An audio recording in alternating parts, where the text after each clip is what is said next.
Good evening, ladies and gentlemen, and welcome to the second night of the third week of the League of Women Voters of St. Lucie County's candidate forums for the 2020 election year, general election year. I'm Andy Poley. I am the president of your local St. Lucie County League of Women Voters. I have a quick few announcements before we get started. Mail-in ballots went out on September 25th, so if you've already requested your mail-in ballot, you've probably already gotten it. You don't have to mail it back if you're a little uncertain about mailing right now. There are secure drop boxes throughout the county that you can drop your ballot off at. So you can find those at the supervisor's website. Early voting starts October 19th. 5 locations for early voting available to all St. Lucie County voters. It doesn't matter where you live inside the county. You can vote at any one of the 5 of them. Same 5 locations that were available to you during the primaries. Election day itself is on November 3rd. If you choose to vote on election day, you have to vote at your assigned precinct. You can find out where that is by visiting the Supervisor of Elections website as well. To learn more about all the candidates on your ballot, including the ones you're going to hear from tonight, please visit vote411.org. You can learn about these candidates. The questions are a little bit different there than they are that we'll do tonight. And all of the candidates that appear on your ballot, as well as the 6 amendments that will appear on your ballot this time. So please visit vote411.org to learn more. Tonight, we'll hear from candidates running for Florida House, District 83. The format for tonight's forum is the same as our other formats or other forums. 90-second introduction from each candidate, followed by a series of questions, 2 minutes to answer from each, alternating back and forth between the candidates. If we have time and you've posted questions below, we will try and squeeze them in before we move on to closing statements, 2 minutes each candidate. This is a forum, this is not a debate. So candidates will not invoke one another here. They will simply make their statements or answer their questions, and then we will move on to the other candidate or the next question. Candidates will be alerted at 30 seconds remaining and when their time has expired. Our moderator, as always, is the wonderful Carol Wyatt. She's the co-owner and operator of local radio stations WPSL in Port St. Lucie, WSTU in Stewart, who should be watching us right now, and WJNX in Fort Pierce. She's the president of the WPSL Christmas Kids of St. Lucie County, past president of the Rotary Club of Port St. Lucie, and a member of the Port St. Lucie Businesswomen. She has many years in broadcasting, including as a reporter in Los Angeles prior to moving here to Florida in 1993. We are, as always, really honored to have her as our moderator. And so now I'm going to kick it over to Carol. Well, thank you, Andy, and welcome to the League of Women Voters of St. Lucie County Candidate Forum. We thank the League for coming up with the questions for this evening. We thank you, certainly, for watching, for informing yourselves about the general election, and we thank our candidates for participating. Tonight, Florida State House, it's District 83, a term of 2 years, representing a district that's roughly the southern half of Port St. Lucie through roughly the northern half of Stewart. Our candidates are the incumbent, Tony Oberdorf, Republican, and challenger, Edgar E.J. Bernier, the Democrat. Now, by a coin toss ahead of time, we determined that Tony Oberdorf would go first with opening statements. Well, thank you, Carol. Toby Oberdorf. And anyway, I just want to thank the League very much for having me tonight and having this fantastic debate. And thank you, Carol, for moderating. To the other Carol, who is our timekeeper, and to Andy, also welcome to my opponent, EJ. Thank you very much for the opportunity to be here. I've been here about 25 years. I'm a business owner here locally, and also I'm a first-term freshman Republican for the State House. And my wife and I have a one daughter, and we live here again on the Treasure Coast. I have a company called Engineering, Design, and Construction. I'm a partner in there. And we've been investing in the Treasure Coast and the region here for years, employing well over 30 people now, and really looking forward to tonight's debate, looking at different policies, different things that we've done. Also, congratulations to the League of Women Voters, now celebrating 100 years. It's amazing what we've gone through in the 100 years since you gained the 19th Amendment, as well as the struggle before that. I watched a video last night all about that. It was really amazing to see that. So that being said, and my grandmother is really the one who started our activism in our family. She actually worked on the suffragette movement and held signs and all that, and that held through to my mom, who was a member of the League of Women Voters in New England. and obviously she's certainly spurred me on various issues. So I look forward to talking to your members tonight. Thank you so much again for the opportunity, and look forward to the rest of the evening. Thank you. Okay, next up, the opening statement from Edgar Bernier. Well, thank you so much for this event and having me. Thank you to the League of Women Voters, and also thank you to my opponent, Toby. And I also want to thank my wife, as I work full-time and also campaign, and she's the one holding down the fort. We have two little ones. Matthew is 7 and Miles is 2. And so it's been really busy. I was born in Fort Pierce, and I was raised on the Treasure Coast, graduated Vero Beach High School in 1997, went into the military after that in the Marine Corps as a communication specialist, radar and satellite communication. And then afterwards, I went to college and figured out I wanted to go into public service again, to be part of something bigger than myself. And so that's why I went to EMT school, paramedic school, and the fire academy, became a firefighter. I've been doing that since 2008. I love it. I get a unique perspective. By going into my community, I go into people's homes. A lot of times it's on their worst day. And so I think it's a unique perspective. You get a real good connection to the community. And so one of the reasons, you know, my parents were blue collar. My dad was a machinist. My mom was a waitress. Watching them grind day in, day out to bring a middle class lifestyle to our family. And that's one of the reasons I'm running, to really protect those values, that if you play by the rules, you work hard, that you get ahead. And I think nowadays I think that's kind of going away. So that's one of the major reason why I'm running. Thank you. Okay, we'll go on with the first question, and it'll go first to Toby Oberdorf.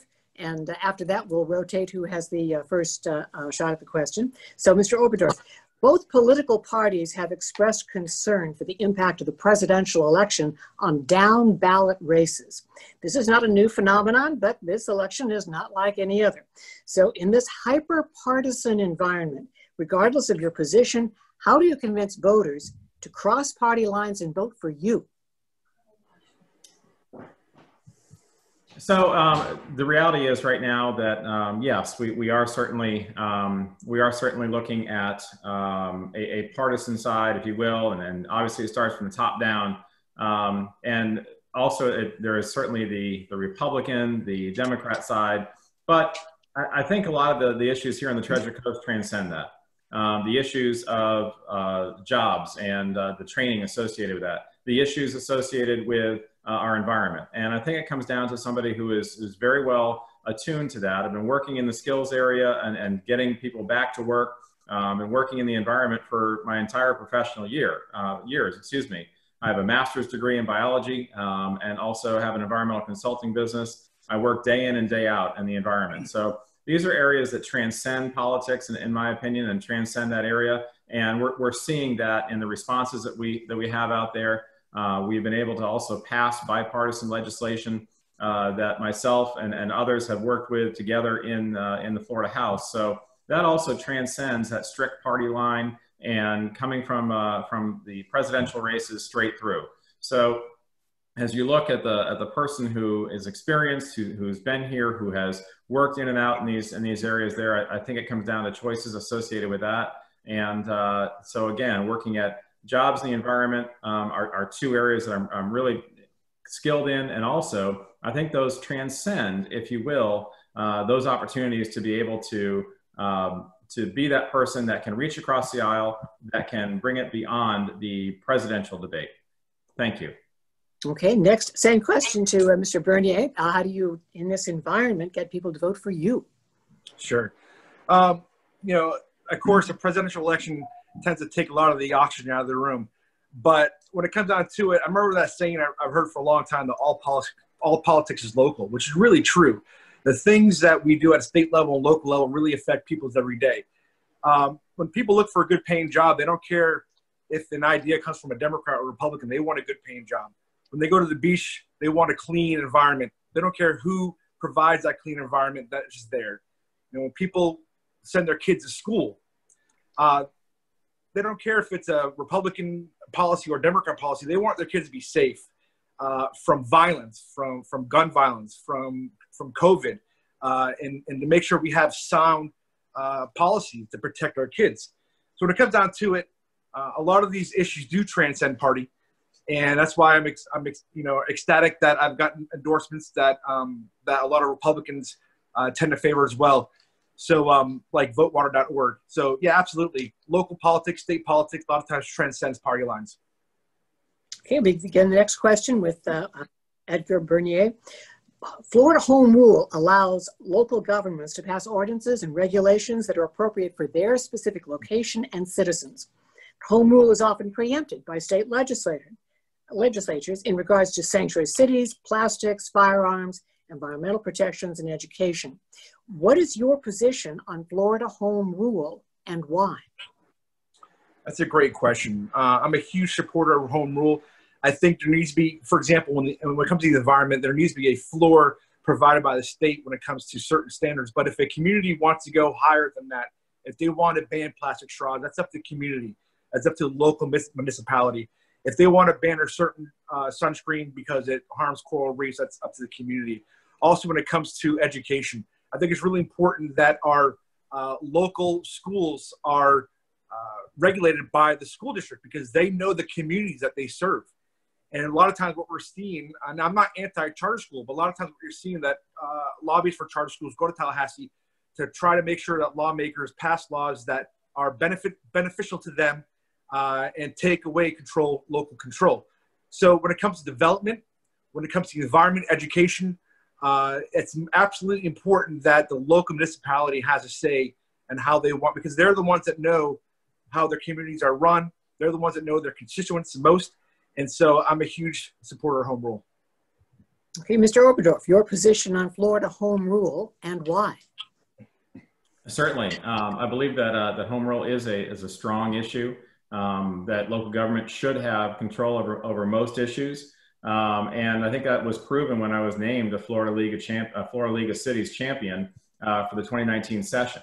And it was an area that I communicated with the local municipalities, worked back and forth with them on multiple occasions, and that was proven out by them recognizing me again as a Florida League of Cities champion. I've also served in the Treasure Coast Regional Planning Council, again looking at regional municipalities. And I think the area that has a bit of a disconnect is that there are some times where state issues do transcend local. And I can think about a variety of regulations that if you walk into one neighborhood, you think you have to do it this way. You walk into another neighborhood, you have to do it that way. And it doesn't provide that consistency for businesses and or for property rights that are associated with those as well. So there are some areas that certainly should be done with Home Rule. I believe that zoning is one of those. Future land use is one of those areas that we need to continue to have as a Home Rule area. And cities should have their own character. You look at the city of Stewart versus the city of Port St. Lucie. There's two different characters associated with that. Fort Pierce to Hobe Sound, which is not a municipality, but it's actually a neighborhood community. These are areas that, in fact, do have their own signatures. So I believe that those signatures should be brought forward. That opportunity to be able to go ahead and have that uniqueness associated with that municipality is in fact something that we should have in our local communities. So I certainly support that and look forward to working again with those local municipalities as we move forward. Okay, for Mr. Oberdorf, starting with you, the population of Florida continues to grow at a rapid pace. The number of second home purchases is also on the rise. These changes have significant impacts on the state's infrastructure. So how will you work to improve and expand infrastructure while maintaining Florida's environment and beauty? That's a great question. And my whole professional life, we've been dealing with the balance between economics and the environment. And I believe that those two are not necessarily mutually exclusive. When you look at our infrastructure challenges, it's not just roads and railways. It's also, we're looking at technology associated with infrastructure. When we have new fiber, new opportunities that are there, this is something that supports not only business, but also supports residential and supports now more than ever. I mean, shoot, we're all sitting in our homes right now and having this debate due to technology and due to that ability to have that internet access. So that's another opportunity that we have to look at beyond just the roadways. water is one of those things that is right in my wheelhouse and is something we have to look at. You're looking at the city of Orlando and Orange County, et cetera.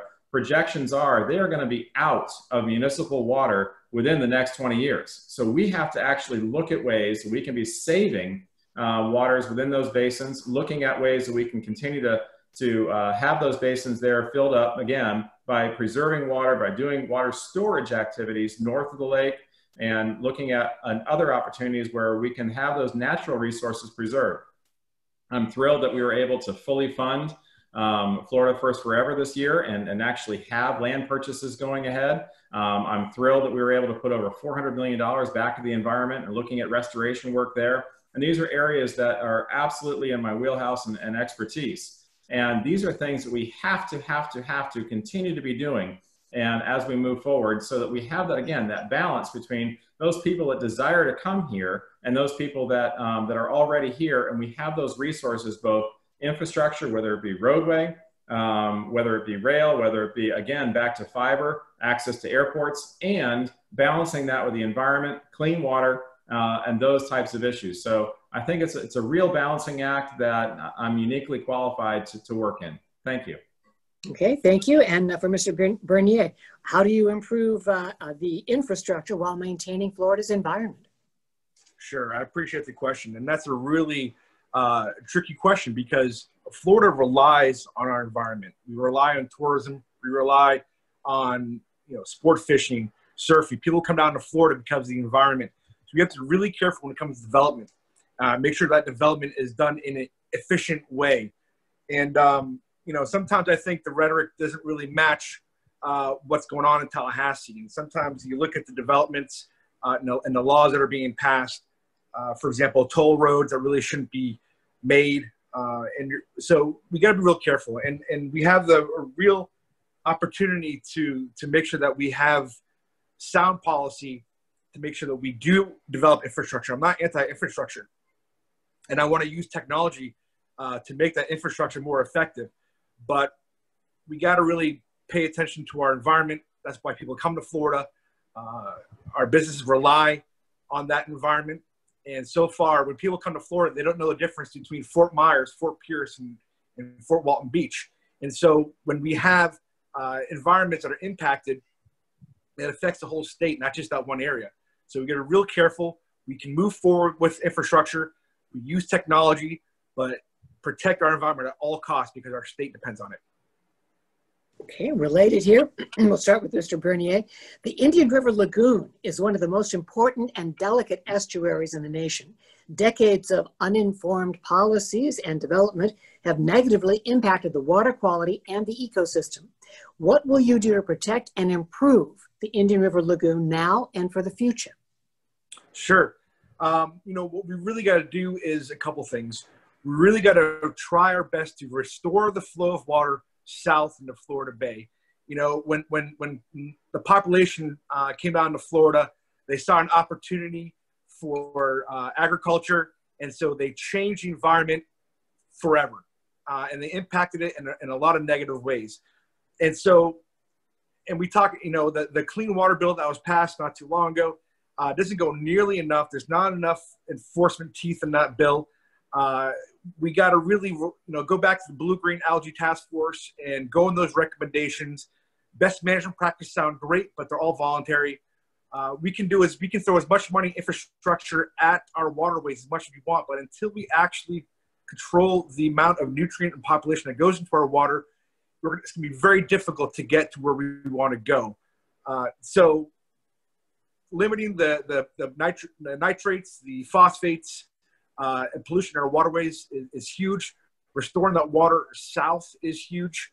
It's not only going to help us out, but Florida Bay will get the water that it needs during the dry season, and to make sure that we are actually really good stewards of our environment and actually tackle the problems and not just come up with laws that look good in the books, but is praised by industry leaders because it doesn't really have a lot of teeth when it comes to regulating the amount of pollution that goes into our waterways. Okay, same question to Toby Oberdorf. What will you do to protect and improve the Indian River Lagoon now and for the future? Thank you very much. This is an area that I've really focused in for a lot of my professional career and will continue to as well. This is a completely incredibly complex issue. Back when I started my professional career, I started on the Kissimmee River and the restoration there. That was back in 1992 when they first started to restore it. Here we are almost 30 years later and they aren't done yet. So this is a process that unfortunately is taking a lot longer than it really needs to. Some areas that we are working in and we can show progress in. Number one is not just saying just send the water to the south, which I completely agree with. We have the EAA reservoir going now. We have additional waterways happening. The Tamiami Trail is being restored and removed. We have the L11 structure down there has just been redone. So this is getting water out Shark Slough and right where it needs to be going. Absolutely, I 100% agree with that. But the other thing is that we have some innovations happening. And innovations happen when we get together and think about different ways and different things to look at it. Do you know right now that we have an opportunity with a project in the north part of our county and Evans Ranch to take almost 25% of our local basin runoff out of our basin and send it north to the St. Johns River, where in fact they need that water desperately. Jacksonville is in a lawsuit right now with the state of Georgia over water rights. If we can get that water going north instead, it's an absolutely innovative solution that I'm uniquely qualified to work in and have already been working with those landowners and putting those approvals forward.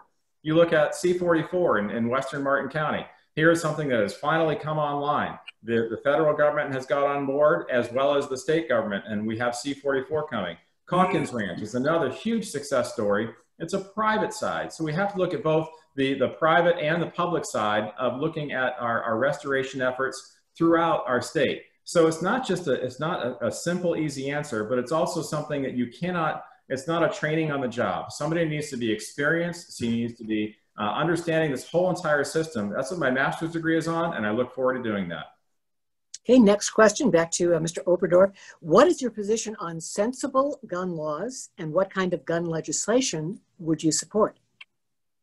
So sensible gun laws, I think that we have a variety of them on the books currently already. I am a Second Amendment supporter, and I look forward to continuing to make sure that we have the Second Amendment rights as a U.S. citizen as well as a Florida citizen, and that's pretty much where I stand. Thank you. Okay, for Mr. Bernier, what is your position on sensible gun laws? What kind of gun legislation would you support? Sure. So, of course, you enforce the laws in the books, but I'm proud to say that the Moms Demand Action, they said I'm a gun sense candidate. I believe in common sense gun control measures. Universal background checks. If you buy a firearm at a gun show, you should have some sort of background check. Now, a lot of that can be taken at the federal level, but where the federal level they don't they don't fulfill their responsibility, at the state level we have a responsibility to protect our citizens. And things like high capacity magazines, assault weapons, I don't think they have a place in our homes. And so I would common sense gun control. It's really, you look at the violence that we had in Stoneman Douglas and other schools. We really, you can't sit there and go, well, this wouldn't prevent it, therefore we do nothing. And so we really got to look at common sense gun measures to make sure the guns don't get in the hands of people that don't need them and shouldn't have them. Okay, back to Mr. Bernier. In your opinion, what state policy changes would be most effective in job creation and why? Sure. I think one great policy change would be Medicaid expansion. The reason I say that is because it would bring a lot of actually federal money into our state. It would actually free people economically to look for jobs and not really worry, well, this place has health insurance, this place does not have health insurance. It helps people when they happen to lose their job, that they have a net to make sure that, especially like today in a pandemic when thousands of people lost their jobs, all of a sudden they lose their jobs, they lose their health insurance, they would be able to get Medicaid so their family can see a doctor, which I think is super important. And also increasing our minimum wage. Our minimum wage has not kept up with the cost of living. You have people that are working in our retail, which the majority of our workers in our state are not even making enough to pay for rent. And so what's going on is that they don't make enough, and they have to be subsidized by the federal government. If they made a livable wage, work 40 hours a week, play by the rules, you should be able to afford the bare necessities of living. And so I think those two things would really be a huge economic, boon for our state. Okay, same question to Mr. Oberdorf. In your opinion, what state policy changes will be most effective in job creation and why? Thank you very much. So I think the question really is about job creation. So the job creation side of it is really looking at, first of all, right now, as we're getting over COVID, we have to deal with liability insurance for businesses and jobs that are actually getting going again. The liability side of this has to be addressed. So that liability of, if you get into a business and you're starting to work again, all of a sudden somebody sues you because of a COVID issue, that business is going to get shut down. So we have to find some ways to deal with the liability insurance associated with those businesses and those people that are taking the risk to put people back to work in this time. The other side of it is, I'd also like to look and continue to look at training, look at ways that we can get our workers back to work. And this is, I've been working with Indian River State College, been working with the college system itself, and working with the education system where we can get skills training, number one, start it back into the high school system, then bring it forward into the college system where, again, you don't necessarily have to go to college to get a great job, but you can get that skill. You can get that, that opportunity to work ahead. So expanding that is another area that we're going to be working in. We're looking at the opportunities there to expand the job training facilities, expand the opportunities to work through this. And I think that's how you expand our economy. Also, by looking at continuing to keep our business tax low and having ways that we can have the business rent tax, lowered. This also provides opportunities and additional capital for businesses that may be coming here. Also looking at opportunities for businesses that are maybe in the Northeast, maybe in other areas that are in fact in a high tax area, looking to recruit those businesses to Florida, as we have continued to do. You look at St. Lucie County right now, why are we growing? Because there's additional companies coming here all the time. We have expansion around our airport, we have expansion in the tradition area, and these are because of our low tax situation, because the workers are available, and because we have another pipeline where additional workers are going to be coming in. Thank you. Okay, next question, back to Toby Oberdorf. Florida has one of the highest rates of uninsured adults in the country. This statistic has only been exacerbated by the record levels of unemployment caused by COVID-19. Would you support Medicaid expansion to cover more citizens? If not, what would you propose as a solution? So first of all, right now in the state of Florida, we're at about 8% of folks, according to the ACA guideline, or the ACA studies, that do not have currently their own insurance. However, anybody across the state of Florida can get treatment, whether it be at a hospital or a clinic or a health department. They are available for treatment. I believe Medicaid expansion, at this point in time, I know there have been some proposals to have it at 200% of the poverty rate. And so what does that do? That means that an individual earning $80,000 a year could in fact then be on Medicaid for the entire time. I don't believe that is where we need to be expanding, because then that tax burden comes back and falls back on those regular people in the state of Florida. Right now, we are fiscally conservative. We have a balanced budget, but right now, over 30% of our entire budget goes to healthcare. That's over $30 billion in the state of Florida goes to healthcare right now. This is more than many state budgets across our entire country. So $30 billion in the state, are we going to expand that to $60 billion? Where does that money then come from? Does it come from education? Does it come from our infrastructure? Does it come from other areas that we're already taking care of? Do we expand our budget to going to $120 billion instead and therefore expand taxation? I would not be in support of expanding taxation and expanding our budget even additionally. And I don't believe that putting this burden on Florida's taxpayers is the way to go. Thank you. Okay, same question to Mr. Bernier. Do you support Medicaid expansion? And if not, what do you propose?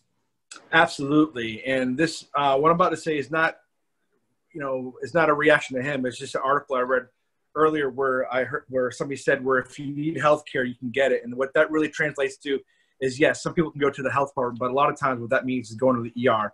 which is one of the most inefficient ways to actually provide health care. And so what ends up happening, the hospital gets a lot of unpaid bills, and that ends up, the people that do have insurance end up paying that through their premiums, increased health premiums, increase in copays on a yearly basis. So, over 2.7 million Floridians do not have any form of health insurance. So what that would do, Medicaid expansion, what that would do is, make sure that you're able to get preventive care, to make sure that you get your blood pressure under control, make sure you get your diabetes under control, not to wait till there's an emergency to go to the ER, and therefore you're going to be paying thousands of dollars if you can afford it. If we were to expand Medicaid tomorrow, several hundred thousands of Floridians would be eligible for Medicaid. A lot of those lost their job during COVID. We're going through a healthcare crisis right now with COVID. Thousands and thousands of people lost their jobs. That means thousands and thousands of people have lost their insurance, thinking that all of a sudden they're all going to go to the health department, or if there's an emergency, go to the ER. It's just not responsible. We need some sort of preventive care. Make sure people can see a doctor when they're sick and not just go there when there's an emergency. Thank you. Okay, our next question goes to Mr. Bernier. In the rollout of 5G networks, state and local governments have been preempted by federal agencies in regards to antenna placement. These antennae may have detrimental effects on citizens as wildlife, as well as interfere with other communication systems, according to NASA and NOAA. Will you support a state effort to delay 5G rollout until state and local input is provided? Absolutely. It's important. Talk about NOAA when it comes.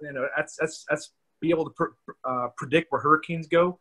The health effects, we're not 100% known the health effects. I'm not against it. All I'm saying is that we need to make sure that we have a comprehensive study to make sure that it's safe. Also, to make sure that the placement of those antennas are in a way that doesn't adversely affect our environment. And so, yeah, absolutely. I would, if there's issues you need to look at, I would support delaying it to make sure that it's safe, one. Two, that we don't impact the environment in a negative way. Hey, Mr. Oberdorf, same question. Would you support a state effort to delay 5G rollout until input is provided? Thank you very much. We actually had some legislation on this past year, and there was a study required that was to come forward on the 5G rollout. I look forward to reviewing the study associated with that. I look forward to seeing the results of that.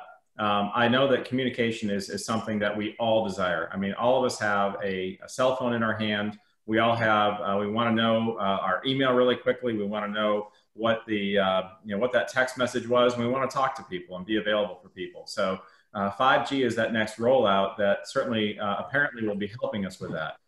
Do I think that there needs to be an opportunity to look at how that may, and that the radio waves, radioactive waves may in fact deal with us? Yes, absolutely. The microwave, et cetera.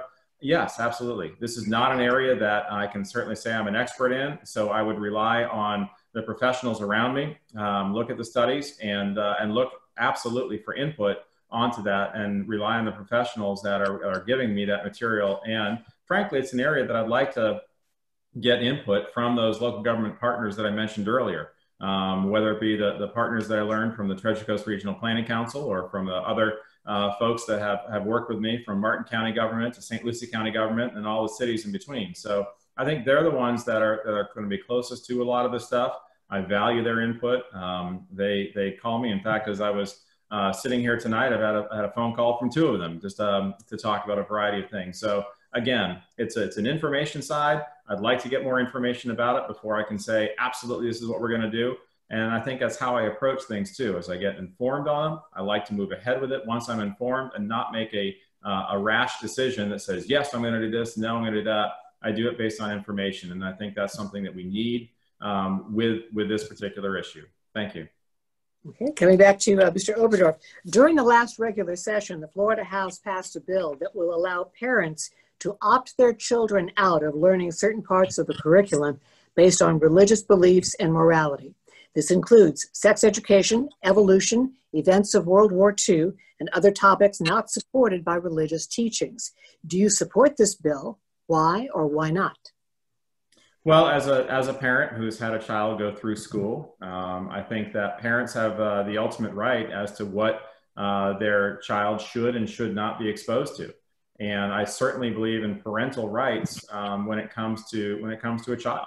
And they should make that ultimate decision as to what happens with their child as they go through the education system and what they're exposed to or not exposed to as well. So I support parent rights and parental rights.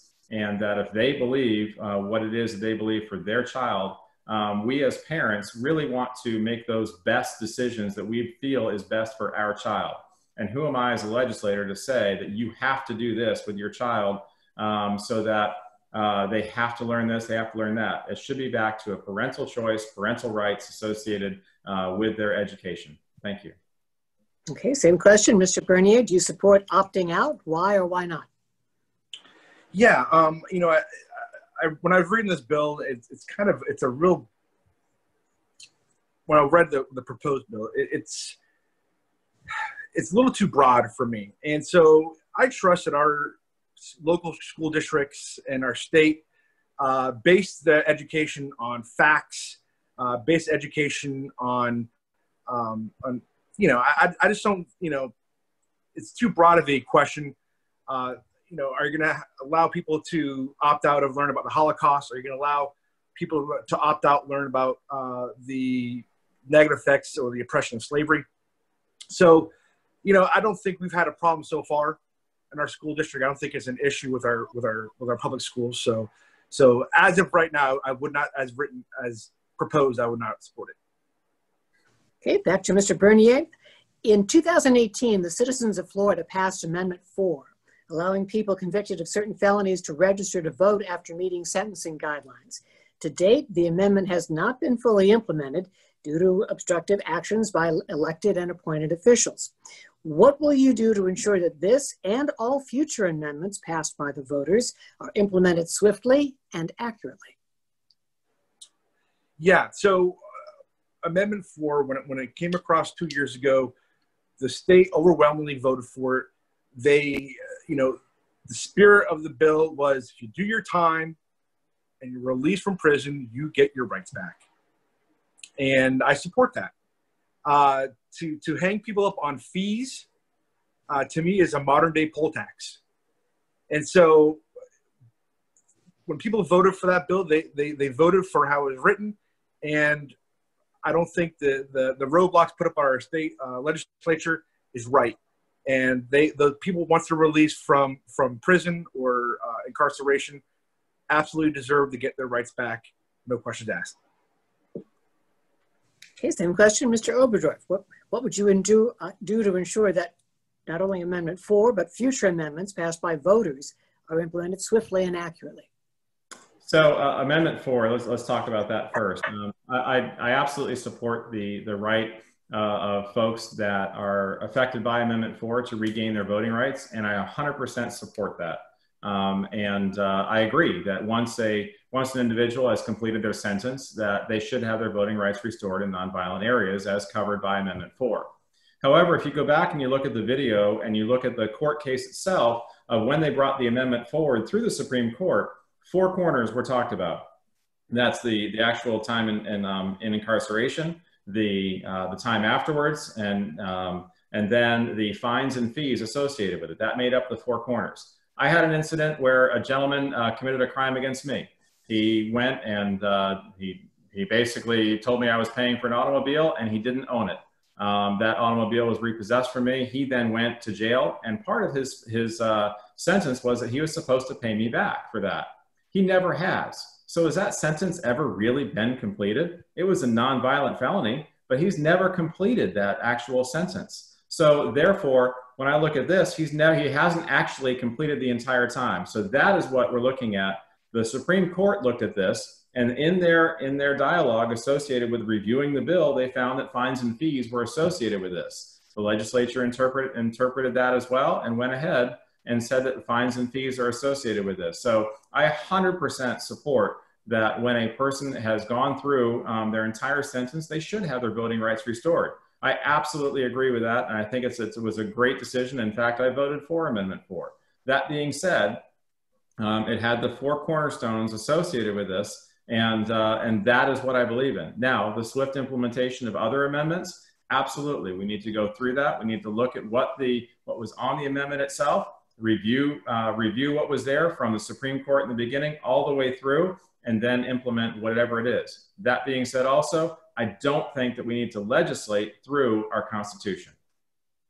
Okay, well, we have come to the end of our prepared questions. Now it is time for closing statements, and we'll start with Mr. Oberdorf. I'm going first both times? Well, we normally come back out of whoever, yes, we alternate first. Okay. So again, thank you very much to the League of Women Voters for having me tonight and having me as a part of this debate. I sincerely appreciate the time associated with it, and to all of your members and what you're doing out there in bringing forward the information, bringing forward ourselves in this, gosh, in these times right now, and being able to get out in front of folks, whether it be on your computer or on your phone, on your tablet, and being a part of this and hearing my voice, I can't thank you enough for taking the time to spend your time here with me tonight and a part of this forum. You know, I've again been a resident here for over 26 years, and during our first term, we got up there, and usually a freshman legislator may pass 1 or 2 bills and get them past the governor's desk. Through the efforts of myself, our team, and the other members up there, we were able to get almost a dozen bills past the governor's desk. We brought back millions of dollars literally to our region here, whether it be for the city of Stewart and a whole new water system there, into Fort Pierce, where we brought in a new opportunity there for restoration in Taylor Creek. We worked with Indian River State College, and for the first time in many, many years, we're able to get $4.5 million of that specific facility in order to move forward there and bring their training facility forward. So the successes are gained. During this time of COVID, our office has worked with over 400 people on unemployment issues. We have worked with a variety of other folks through the hepatitis A situation that we had here before. And I brought those directly to the state. So our office has always been open. We continue to be open. Whether you agree with my party line, whether you agree with all of my stances, I always have my door open. I always meet with anybody. That's not just rhetoric. You can ask folks around. I meet with everybody. And I try to bring those forward because I represent not just myself, my own ideals, but also you. I look forward to the opportunity to be able to represent you as we move forward. My name's Toby Oberdorf. I'm the only Toby on the ballot, and will remain that way. Thank you so much. Okay, thank you, Mr. Oberdorf. And now I'll go to Mr. Bernier. Closing statement. I appreciate it. Thank you so much for having this event again. It's great, you know, and like Toby said, in this age of COVID, to be able to get in front of voters and talk about the issues that are important to us. And so one thing I mentioned in my opening statement, I'm going to repeat my closing statement. You know, I'm running because I think there's a disconnect between Tallahassee and our communities. You know, and to be able to tackle important issues that affect everybody you know, when you have their dinner table conversations between husbands and wives and other family members, you know, when it comes to healthcare costs, how we're going to pay our bills, how we're going to pay our healthcare bills, fixing a broken unemployment system that we have in Florida, making sure that our public education is first class in our country and also the world. These are topics that are going by the wayside, and I think it's really important that we tackle these important issues. And I think we haven't, you know, we've seen a lot of bills, but it's not so much the quantity of bills, the quality of bills. I think the quality of the bills coming out of Tallahassee have not been great and really have missed the mark when it comes to fixing these issues that every single family worries about. And so I'm running to tackle these issues, to make life a little bit easier for our working families who've seen their paychecks not go as far as it used to, and to make sure that people that are not in the middle class can get into the middle class. People that are in the middle class, if they want to climb higher, they can climb higher. And that is the reason why I'm in this race. I'm excited, and hopefully I'll have the opportunity to serve this district. Thank our candidates for being with us tonight. The candidates for Florida State House District 83, Toby Oberdorf and Edgar Bernier. Thank you very much for being with us. We want to thank everyone who's been watching, for educating yourself, learning about the general election. And thank you to members of the League for developing the questions for this evening. Andy? Thank you, Carol, and thank you, candidates, and thank you, viewers, for joining us this evening and learning a lot about your candidates up for House District 83. We are always excited when people join us for the conversation and get themselves educated. Again, thank you to Carol for moderating for us and doing a fabulous job, as always. Thank you to the candidates for being open and honest in your answers to your questions. Thank you to the members of the league for writing very informed and educated questions to help the voters make educated decisions. And thank you to the viewers for being here with us tonight. Don't forget to vote. You have a lot of opportunities to do it. And as I said earlier, there are 6 amendments on your ballot, and you can learn all about them in a nonpartisan, fact-based way from the League of Women Voters. Just visit our website, lwvslc.org, to get registered for the next one. There'll be more later too, I promise. And visit vote411.org to learn more about these candidates and all the candidates on your ballot. Good night.